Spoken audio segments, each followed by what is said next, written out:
এরপরে ওয়াল আতাকা নাবাউল খাসম, হে রাসূল আপনার কাছে কি ওই বিবাদমান মানুষের ঘটনা এসেছে, খবর শুনেছেন আপনি? খাসম হলো মামলা, এই যে আমরা মামলা বলি এই শব্দ আরবি শব্দ মুআমালা। মুআমালা মানে কাজ, উভয়ের কাজ, কয়েকজনের কাজ। এই মুআমালাটাকে আমরা এখন বাংলায় বলি মামলা। কথা বুঝতে পারছেন? তো এখানে আল্লাহ বলেন, হে রাসূল আপনার কাছে ওই বিবাদমান ব্যক্তিদের খবর এসেছে কি? এস তাসাব্বরুল মেহরাব, যখন তারা দেওয়াল টপকে দেওয়াল পার হয়ে দাউদ আলাইহিস সালামের প্রাইভেট কামরায় প্রবেশ করেছিল। এখন দেখেন, উপরে বলা হলো যে তার সাম্রাজ্যকে সুদৃঢ় করা হয়েছে, আবার এই পরের রাতেই বলে যে তার প্রাইভেট অ্যাপার্টমেন্ট। এই মেহরাব হলো প্রাইভেট অ্যাপার্টমেন্ট, মানে পার্সোনাল কক্ষ, মানে একটা বাড়ির মধ্যে যে কক্ষটা সবচাইতে মজবুত, দৃঢ়, এবং বাড়ির প্রধান যেখানে থাকেন সেইটার নাম হচ্ছে মেহরাব। তো আল্লাহ বলেন ঘটনাটা কি? তাসাব্বরুল মেহরাব, যখন এই বিবাদমান ব্যক্তিরা দাউদ আলাইহিস সালামের ইবাদতখানার দেওয়াল টপকে সেখানে ঢুকে পড়ল। এস দাখালু আলা দাউদা, যখন তারা দাউদ আলাইহিস সালামে প্রবেশ করল, ফাজিয়া মিনহুম, দাউদ আলাইহিস সালাম তাদের থেকে ভীত হয়ে পড়লেন। কী ব্যাপার, আমার পাহারাদার আছে, গেটম্যান আছে। দাউদ আলাইহিস সালাম সম্পর্কে তাফসীরে বলা হয় তো ভয়ঙ্কর, আমরা বলি না, বলা হয় যে ওনার পাহারাদার ছিল অন্তত 30,000 লোক সৈনিক। তো যাই হোক, পাহারাদার তো ছিল, কম হইতে পারে, বেশি হয়ে তাফসীর কাকরা তো অতিরিক্ত করতে পারেন। তো দাউদ আলাইহিস সালাম ভীত হয়ে পড়লেন। কলু, তখন তারা বলল, লা তাখাফ, আপনি ভয় পাবেন না। খাসমানে বাগা, দুইজন বিবাদমান, বাগা বাজুন আলা বাজেন, আমরা এই দুইজন বিবাদমান, আমাদের একজন অপরের উপর জুলুম করেছে। ফাকুম বাইনানা বেল হক, আমাদের মধ্যে আপনি ন্যায়সঙ্গতভাবে ফয়সালা করুন। ওলা তুস্তেত, আপনি অবিচার করবেন না। ওহাদেন আল্লাহ সেওয়াস সারাত, এবং আপনি আমাদেরকে সরলপথ দেখাবেন। এখন দাউদ আলাইহিস সালামকে যা নসিহত করে তাতে মনে হয় যে দাউদ আলাইহিস সালাম উম্মত আর অন্য রসুল। কি কথাটা বুঝাচ্ছে না? তো কি বিষয়টা আগে শোনেন। ইন্না হাজা আখি, এখন যে বাদী সেই বলছে, দুইজনে তো একসঙ্গে গেছে, বাদী বিবাদী। ইন্না হাজা আখি, দেখেন এই হলো আমার ভাই। লাউ তেসুমা তেসুনা না আজা, তার আছে 99টা দুম্বি। অলি না আজা তু নহেদা, আর আমার আছে একটা দুম্বি। ফাঁকাওয়ালা আকফিল নিহা, সে আমাকে বলল যে ওটার দায়িত্ব আমাকে দিয়ে দাও। ওয়াজানি ফিল খেতাব, এবং সম্বোধনের ক্ষেত্রে আমার উপরে সে কঠোরতা অবলম্বন করেছে, কঠিনভাবে আমার উপরে দাবি করেছে যে ওই দুম্বটা আমাকে দিয়ে দাও, আমার দায়িত্ব দিয়ে দাও। এটা বাদী, এটা দাউদ আলাইহিস সালামের কাছে বললেন। এই কথা শুনে কলা, দাউদ আলাইহিস সালাম বললেন, লাকাত জলামাকা বে সুয়ালে না যাতে কাইলা নেয়াজি, নিশ্চয়ই সে তোমার উপরে জুলুম করেছে বেসুয়ালে না যাতে কা, তোমার দুম্বিটি দাবি করে এলা নেয়াজি, তার দুম্বির সাথে, তার 99টি দুম্বি আছে, তার সাথে তোমার দুম্বিটা দাবি করে তোমার উপরে জুলুম করেছে। অন্যা কাসির মিনাল খোলাতায়, এবং নিশ্চয়ই অনেক খোলাতা, খুলাত মানে যারা মানে কয়েকজন আর পশু মিলিয়ে একসঙ্গে লালন পালন, এটা খলিত বলা হয়। নিশ্চয়ই বহু সংযোগকারীরা লায়াব গাবি বা আজুম আলাবাদ একে অপরের জুলুম করে থাকে। হ্যাঁ, ইল্লাল্লাযিনা আমানু আমিলুস সালিহাত, কিন্তু যারা ঈমান এনেছে, সৎকর্ম সম্পাদন করে, তারা এরকম জুলুম করে না। কালিলুম মাহুম, এবং ঈমান এবং আমলে সালেহ আসে এরকম লোক খুব কম। অজান্না দাউদ আলাইহিস সালাম ধারণা করলেন, বিশ্বাসকে বুঝে ফেললেন, আন্নামা ফাতান্নাহু, নিশ্চয়ই আমি তাকে পরীক্ষা করেছি। আমি আল্লাহ তাআলা বলেন, আমি তাকে পরীক্ষা করেছি। দাউদ সালাম বুঝতে পারলেন। ফাস্তাগফারা রাব্বাহু, অতবার তিনি সে দাউদ রবের কাছে ক্ষমা প্রার্থনা করলেন। খররা রাকু আনাব, এবং তিনি সেজদায় লুটিয়ে পড়লেন, আল্লাহ অভিমুখী হলেন। সামি'না ওয়া আতা'না গুফরানাকা রব্বানা ওয়া ইলাইকাল মাসির, সেজদা দিতে হবে একটা যাওয়ার সময় সবাইকে। আল্লাহ বলেন, ফাগাফারনা লাহু যালিকা, আমি তাকে বিষয়টা ক্ষমা করে দিলাম। ওয়া ইন্না লাহু ইনদানা যুলফা, নিশ্চয়ই তার জন্য রয়েছে আমার কাছে নৈকট্যতম অবস্থান, বা হুসনা মাআব, এবং সুন্দর প্রত্যাবর্তনের স্থল। এই কথাগুলা আল্লাহ কোরআন পাকে বলেছেন, কিন্তু এখানে আসলে ঘটনাটা কি? এই ঘটনা যেটা আয়াতে যেটা বুঝায় বা আয়াতের তাফসীর কাগজে লিখেছেন, এটাকে আবার একদলে খুব কঠিনভাবে এটাকে প্রত্যাখ্যান করেছেন। এখানে ঘটনাটা তাফসীরে যাচ্ছে, আমি সেটা বলি আপনাদেরকে, যে দাউদ আলাইহিস সালাম আল্লাহর কাছে বলেছেন, আল্লাহ আমার পূর্বপুরুষ ইব্রাহিম আলাইহিস সালাম, ইসহাক আলাইহিস সালাম তাদেরকে যেরকম সম্মান দিয়েছেন আমাকেও সেরকম সম্মান দেন। তা আল্লাহ বলেন, তাদেরকে আমি কঠিন পরীক্ষা করেছি এবং পরীক্ষা উত্তীর্ণ হয়ে তারা সম্মানের অধিকারী হয়েছে। সম্মান পেতে হলে পরীক্ষার সম্মুখীন হতে হয়। ইব্রাহিম আলাইহিস সালাম কত বড় পরীক্ষা, নিজে আগুনে পড়েছেন, তারপর সন্তানকে কোরবানি দেওয়ার পরীক্ষা, এভাবে এগুলো ভয়ঙ্কর পরীক্ষা। কচি সন্তান স্ত্রীকে নির্বাসন দেওয়ার পরীক্ষা। তো দাউদ আলাইহিস সালাম বলেন, আমাকে পরীক্ষা করেন। তো আল্লাহ বলেন, ঠিক আছে, তোমাকে পরীক্ষা করবো অমুক দিন। কারণ দাউদ আলাইহিস সালাম খুব প্রস্তুতি রাখে আল্লাহর পরীক্ষা পাশ করতে পারি। উনি নামাজে দাঁড়িয়ে আছেন, আল্লাহর পরীক্ষা। দেখেন বিষয়টা কিন্তু এখানে পরীক্ষাটা যে আল্লাহর, ইন্নামা ফাতান্নাহু অর্থ কি? নিশ্চয়ই আমি তাকে পরীক্ষা করেছি। কাজে এখানে যে ঘটনাটা ঘটছে এটাকে দাউদ আলাইহিস সালামকে দোষারোপ করলে হবে না। কিন্তু এটা নিয়ে দাউদ আলাইহিস সালামকে অনেকেই মনে করেন যে পয়গাম্বররা মাসুম, নিষ্পাপ। আমিও মনে করি পয়গাম্বররা নিষ্পাপ, কিন্তু আল্লাহ যদি কাউকে পরীক্ষা করেন সেটা তো আল্লাহর ব্যাপার। এখানে আল্লাহ বলছেন, আন্নামা ফাতান্নাহু, আমি তাকে পরীক্ষা করেছি। এখন পরীক্ষাটা কি? দাউদ আলাইহিস সালাম নামাজে দাঁড়িয়েছেন, হঠাৎ করে কোথা থেকে দুই পায়ের মাঝখানে একটা সোনার কবুতর, মানে তার দেহটা সম্পূর্ণ স্বর্ণের, পাখা পর স্বর্ণের কবুতর দেখে অবাক হয়ে গেলেন যে আরে এত সুন্দর, এটাকে একটু ধরার চেষ্টা করলেন। ধরার চেষ্টা করার পরে কবুতরটা উড়া জানালার কাছে গেল। তিনি আবার সেখানে জানালার কাছে গেলেন, জানালার কাছে যাওয়ার কবুতরটা ধরতে পারলেন না, বাইরে গেল। তখন তিনি এখন বলছেন যে কোথায় গেল, কোন দিক গেল দেখো। এই দেখতে দেখতে হঠাৎ করে দেখতে পাচ্ছেন যে বাইরে এক মহিলা গোসল করছে। সেই মহিলা খুবই সুন্দরী। তো এই মহিলা হচ্ছেন তার এক সেনাপতির স্ত্রী, উরিয়া সেনাপতির নাম তার স্ত্রী। এই মহিলার নাম তাশা বেনতে শায়া। তো এই মহিলা গোসল করছে। তো ওই মহিলা যখন অনুভব করলো যে আমার দিকে কেউ তাকাচ্ছে, আপনি কিন্তু আপনার দিকে কেউ দৃষ্টি করলে আপনি নিজে না দেখে বুঝতে পারেন যে আমার কেউ দেখছে। তখন ওই মহিলা তার চুলে ঝাড়া দিয়া চুল দ্বারা সমস্ত শরীরটা ঢেকে ফেললেন। এটা দেখে দাউদ আলাইহিস সালাম আরও আশ্চর্যান্বিত হলেন এবং তিনি খোঁজ নিলেন যে কে। তখন বললেন যে আপনার সেনাপতি উরিয়ার স্ত্রী। তখন তার এই স্ত্রীকে বিবাহ করার তার মনে শখ হলো। শখ হওয়ার পরে তিনি উরিয়াকে, উনি তখন যুদ্ধে ছিলেন, ওনাকে, আর দাউদ আলাইহিস সালামের এক খালাতো ভাইও সেই যুদ্ধে ছিল। তো দাউদ আলাইহিস সালাম তাকে প্রথমে এক জায়গায় সেনাপতির দায়িত্ব দিলেন। সেখানে যুদ্ধ করে সে জিতল, সে শহীদ হলো না। আর এক জায়গায় সেনাপতি যে পাঠানো, সেখানেও যুদ্ধে জিতল। এরপরে দাউদ আলাইহিস সালাম তার ভাইকে বললেন যে তাকে সিন্দুকের দায়িত্ব দাও। ওই যে বনী ইসরাঈলের সিন্দুক, এই সিন্দুকের দায়িত্ব নিয়ে যে থাকবে মাঠে, সে পালাতে পারবে না, হয়তো জিতবে না শহীদ হবে। এখানে তৃতীয়বারে উরিয়া শাহাদাত বরণ করছে।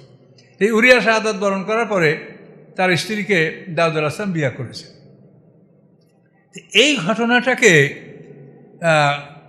এক শ্রেণীর তাফসীরকার খুব কঠোরভাবে সমালোচনা করেন যে পয়গাম্বরের ব্যাপারে এরকম কথা বলা অতি অপরাধ। আমরাও বলি অপরাধ, কিন্তু বিষয়টা তো আল্লাহ পরীক্ষা করছে। এখন আপনি আয়াতের সাথে কথা মিলান, যেটা যদি না করে থাকে দাউদ আলাইহিস সালাম, তাহলে আপনি কি বলবেন? পরীক্ষাটা কি হলো তাহলে? কেউ বলে বিচারে ভুল হয়েছে। কি ব্যাপার বিচারে ভুল হয়? বাদী বিবাদী উভয় উপস্থিত। সেই সময় বাদী বিবাদীর সামনে বলল যে আমার একটা দুম্বি আর তার হলো 99টি দুম্বি, সে আমার উপরে কঠোরতা আরোপ করে ওই দুম্বিটা তার দায়িত্বে সে নিতে চাচ্ছে। এটা তো সে বাদী বিবাদীর সামনেই বলল। এখানে দাউদ আলাইহিস সালাম এটা তোমার জুলুম করেছে, তাহলে এখানে বিচারে কি ভুল হয়েছে? বিচারে ভুল হওয়ার কিছু দেখা যাচ্ছে না। যদি এমন হতো যে বাদী একাই সে কথা বলছে, বিবাদী নাই, আর বাদীর একার কথা শুনিয়া দাউদ আলাইহিস সালাম বিশ্বাস করে রায় দিত, তাহলে ভুল হইত।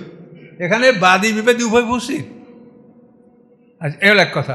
2 নম্বর বলেন, একটা লোকের 99টা দুম্বি আছে, নাজা হলো দুম্বি আর ওর পুরুষ হলো খারুফ। তো এখন একটা লোকের যদি একটা দুম্বার পাল থাকে, তার 99টা সবই দুম্বি হবে, একটাও পুরুষ হবে না। আপনি বিষয়টা কোরআন থেকে বিবেচনা করেন।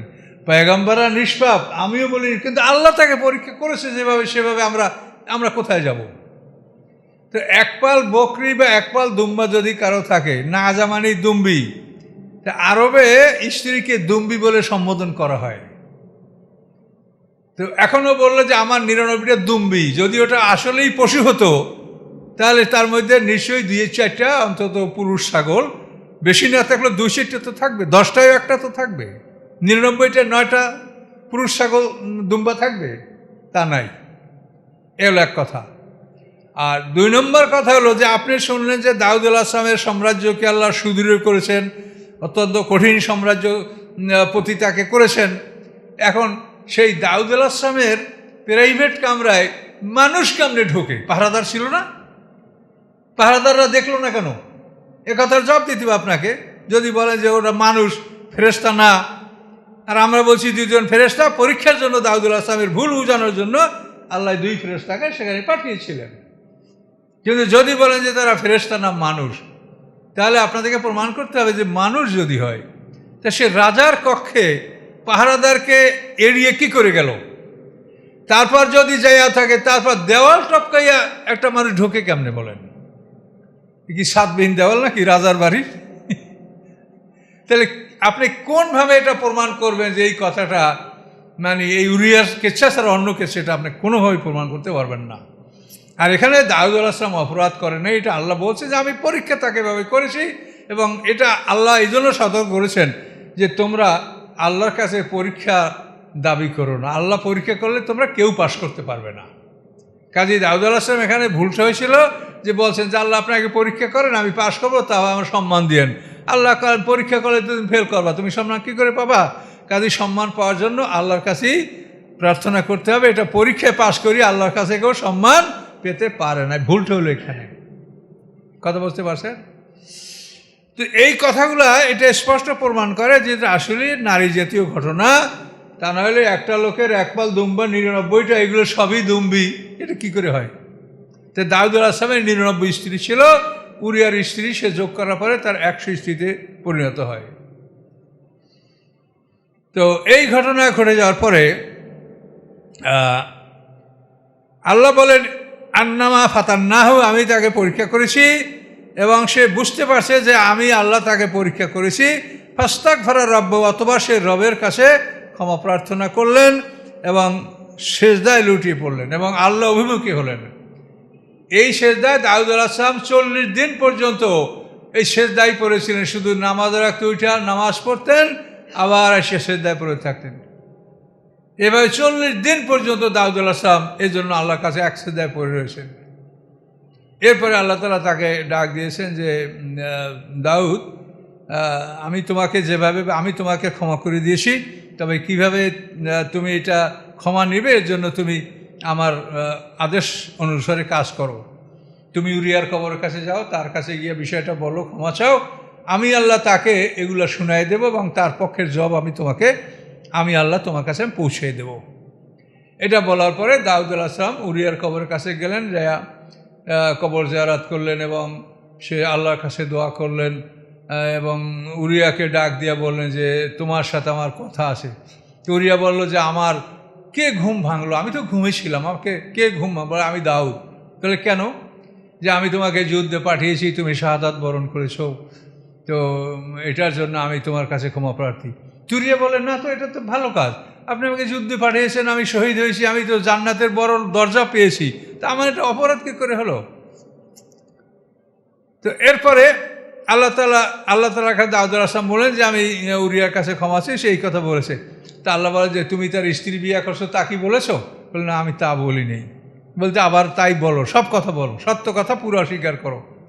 এরপরে দ্বিতীয়বার যখন দাউদ আলাইহিসসালাম তার কবরের কাছে গিয়ে বলেন যে আমি তোমাকে এভাবে সেনাপতির দায়িত্ব দিয়ে যুদ্ধে পাঠিয়ে তোমার স্ত্রীকে বিয়ে করছি, তুমি আমাকে ক্ষমা করে দে। এখন আর উরিয়া আর কোনো কথা নাই, উরিয়া মুখ বন্ধ। তখন দাউদ আলাইহিসসালাম এমনভাবে কান্নাকাটি শুরু করলেন যে আল্লাহ কই, আমাকে তো উরিয়া ক্ষমা করে নাই। তখন আল্লাহ বলেন যে আমি তোমাকে ক্ষমা করে দিয়েছি, আমি তোমাকে ক্ষমা করে দিয়েছি। তখন দাউদ আলাইহিসসালাম বিষয়টা বসতে চাইলেন, জানতে চাইলেন। তখন আল্লাহ বলেন যে হাসরের ময়দানে উরিয়াকে আমি এমন নেয়ামত দান করব যেটা দেখে উরিয়া অবাক হয়ে যাবে যে এই কাজ তো আমি করিনি, আল্লাহ এই নিয়ামত আপনি কোথা থেকে দিলেন। তখন আমি উরিয়াকে বুঝিয়ে বলবো যে দাউদ আলাইহিসসালামের পক্ষ থেকে তোমার উপরে যে জুলুমটা হয়েছে সেইটা তুমি ক্ষমা করে দাও, এর জন্য তোমাকে আমি এই নিয়ামত দিলাম। এই পাওনাদারকে আল্লাহ তাআলা আল্লাহর পক্ষ থেকে নিয়ামত দিয়া যে দেনাদার তাকে আল্লাহ ক্ষমা করতে পারেন, এরকম বিষয়ও আছে। যেহেতু আল্লাহ বলছেন শিরক ছাড়া সব গুনাহ মাফ করবেন। এখন একজনের ঋণ নিয়ে মারা গেছে, এখন সেক্ষেত্রেও আল্লাহ ইচ্ছা করলে যারা পাবে তাদেরকে আল্লাহ নিজের পক্ষ থেকে নিয়ামত দিয়া খুশি করে দিয়ে যে দেনাদার তাকে আল্লাহ মুক্ত করতে পারেন, করলে করতে পারেন, কিন্তু কাকে করবেন করবেন না সেটা কিন্তু আমরা বলতে পারছি না, কিন্তু এটা আল্লাহর ক্ষমতাধীন। তো এভাবেই এই ঘটনাটার এখানে সমাপ্তি ঘটেছে। তো এ ব্যাপারে আমাদের কথা হচ্ছে যে দাউদ আলাইহিস সালামকে আল্লাহ তাআলা পরীক্ষা করেছেন। আর এখানে দাউদ আলাইহিস সালামের অপরাধ হয় নাই, যেহেতু যে কোনো একটা কাজ করার ক্ষেত্রে 4টে স্তর আছে: খাতের, হাজেজ, হাম, আজম। খাতের হলো যে আপনি একটা কাজ করবেন, এটা মনে নিয়াত করলেন যে আমি তাফসিরে যাব, এর ভালো কাজের নিয়াত করলেই আপনার 1 গুণ সব আমলে আল্লাহ লিখে দিবেন। যদি আপনি আসেন তার 10 গুণ থেকে 700 গুণ সব আল্লাহ লিখে দিবেন। আর খারাপ কাজের ব্যাপারে যদি আপনি প্রাথমিক চিন্তা করেন, খাতের অর্থাৎ মনে একটা খারাপ চিন্তা আসছে আবার দূর হয়ে গেল, যেটা আপনার আমল নামে আল্লাহ পাপ লিখবেন না। হাজেজ হলো এই দুশ্চিন্তাটা আপনি দ্বিতীয় স্তরে গেলেন, মানে এই চিন্তাটা মনে দীর্ঘস্থায়ী হলো, খারাপ কাজটা আমি কিভাবে সম্পাদন করব, কিভাবে করব, এটা আপনার অন্তরে দীর্ঘস্থায়ী হলো, এটা হলো হাজেজ। হাজেজের পরে যখন আপনি চিন্তা করেন যে একটা করতে হবে, তখন আপনি হাম, পরিকল্পনা গ্রহণ করলেন। এগুলি বোঝার জন্য দেখেন ইউসুফ আলাইহিস সালাম, জুলাইখা, এই জুলাইখা সম্বন্ধে কোরআনে কি বলা আছে? ওয়ালাকাদ হাম্মাদ বিহি ওয়া হাম্মা বিহা। এই যে হাম, খাতের, হাজেজ, হাম হলো তৃতীয় স্তর। তাই জুলাইখার হাম মানে পরিকল্পনা, যে আমি এই অন্যায়টা করলে কিভাবে করব, তার জন্য যা করা দরকার তা জুলাইখা করছিল, তা আপনারা ইউসুফের তাফসীরে শুনেছেন। এটার নাম হচ্ছে হাম। খাতের, হাজেজ, হাম। একটা খারাপ কাজের চিন্তা মনে আসা চলে যাওয়া, চিন্তাটা দীর্ঘায়িত হওয়া, এরপরে ওটা বাস্তবায়ন করার জন্য পরিকল্পনা গ্রহণ, এটা হলো হাম। এই হাম পর্যন্ত আল্লাহ তাআলা আমলে পাপ লেখেন না। এই হামের পরে 4 নম্বর হলো আজম। আজম হলো এই কাজটা আমি এখন করবই, করার জন্য যা দরকার আমি তাই শুরু করছি, এটা হইলে তখন আল্লাহ তাআলা তার আমল নামে 1 গুণ পাপ লেখে। তো আজম জিনিসটা বোঝার জন্য ইব্রাহিম আলাইহিস সালামকে দেখেন। ইব্রাহিম আলাইহিস সালাম স্বপ্ন দেখিয়া প্রথম এটা বিশ্বাস করতে পারেন এটা খাতের, আবার স্বপ্ন দেখছেন এটা হচ্ছে হাজেজ, তারপরে স্বপ্ন দেখছেন তৃতীয় দিন, তখন হলো পরিকল্পনা, যেটা ঠিক এটা আমাকে করতে হবে। হামের পরে আজম হলো তিনি চাকু নিয়ে, সন্তানকে নিয়ে, রশি নিয়ে তিনি মিনায় গেলেন, এটা হলো আজম। তারপর যাইয়া সন্তানকে শোয়াইয়া গলায় ছুরি চালাইয়া দিলেন, এটা হচ্ছে আজম। খাতের, হাজেজ, হাম, আজম। তো ইব্রাহিম আলাইহিস সালাম আজম পর্যন্ত গেছেন, কিন্তু আল্লাহ তাআলা তারপরও তাকে ব্যর্থ করে দিয়েছে। কি বুঝতে পারছেন কিনা? যেখানে গেলে পাপ হয় সেই স্তরে আজমের স্তর, পাপের দিক থেকে, আমি অবশ্য ন্যাকের দিক থেকে বুঝাচ্ছি, কিন্তু বিষয়টা পাপের দিকে।